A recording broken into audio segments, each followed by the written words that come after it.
উস্তাদ কত বছর যাবতে আপনার এই পেশায় আছেন? এই বছর 10 10 বছর ধরে এই পেশায় আছে। বুঝতে পারছেন কি পরিমাণ অভিজ্ঞ একজন ব্যক্তি, মাথা পুরাই নষ্ট। এখন সকাল 8টা বাজে, আর এই এত সকাল সকাল এমন একটা আতঙ্ক, আর এই সংকালিয়ে ছুটে চলে আসলাম ঘুম থেকে উঠতে না উঠতেই এমন একটা খবর, মাথা পুরাই নষ্ট। সেই খবরটা কি, সেই খবরটা তো অবশ্যই বলা দরকার। এই যে এই দৃশ্যটা দেখে আপনারা নিশ্চয়ই অনুমান করতে পারছেন কি চলছে এখানে। হ্যাঁ, এটা হচ্ছে সাপে কাটা রোগ। যে এটা বিজয়, তাকাও, ভয় নাই, সমস্যা নাই, উস্তাদের কাছে চলে এসো না, এর 100% সমাধান হবে এখানে। এটা হচ্ছে বিজয়, তো হচ্ছে সকালবেলা কাজ করতে গেছিল, পেটের তারও নাই, আর যাই কিন্তু এই অ্যাক্সিডেন্ট। হ্যাঁ, তো এই সাপে কাটার খবর পেলে কিন্তু মাথা পুরাই নষ্ট হয়ে যায়। যিনি রোগী, হ্যাঁ, যিনি রোগী তিনি তো মনে করেন তার মানসিক অবস্থা কি হয় বুঝতে পারছেন। আর তার ফ্যামিলি পরিজন সহ মাথায় কাজ করে না, মাথায় কাজ করে না। তাই মনে করেন দৌড়ের উপরে চলে আসছি।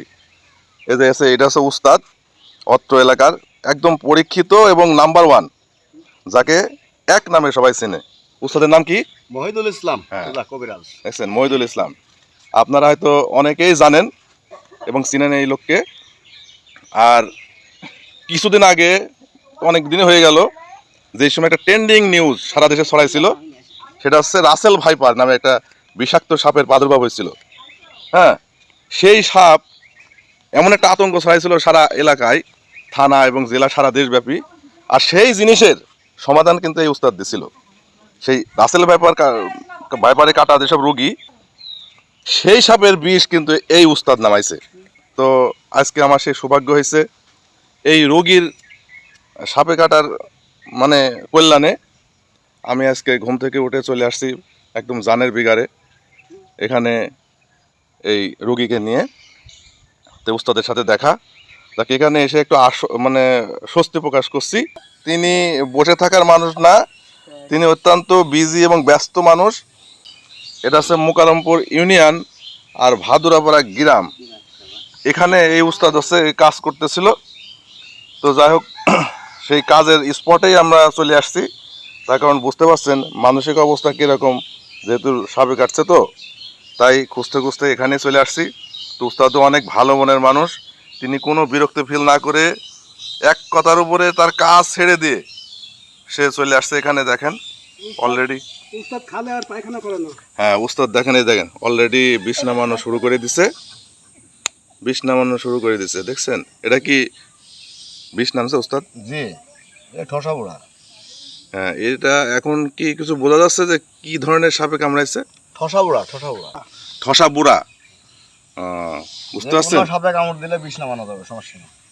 আমার এই ভিডিওর মাধ্যমে একটা মেসেজ দিতে চাই, যেহেতু সাপে কাটা এমন একটা মানে ব্যাপার, সেটা একটা চরম একটা আতঙ্কের ব্যাপার এবং টেনশনের ব্যাপার।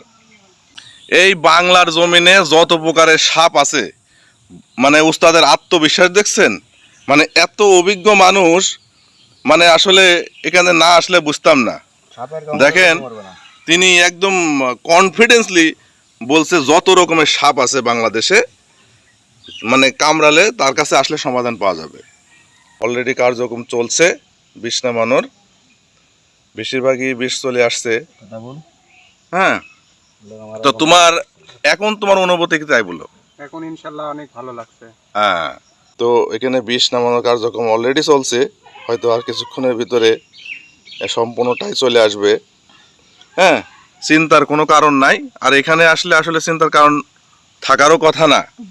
হ্যাঁ, উস্তাদের সাথে কথা বলে যা বুঝলাম এবং জানলাম, উস্তাদ অত্র এলাকার একদম পরীক্ষিত একজন অভিজ্ঞ একটা ওঝা।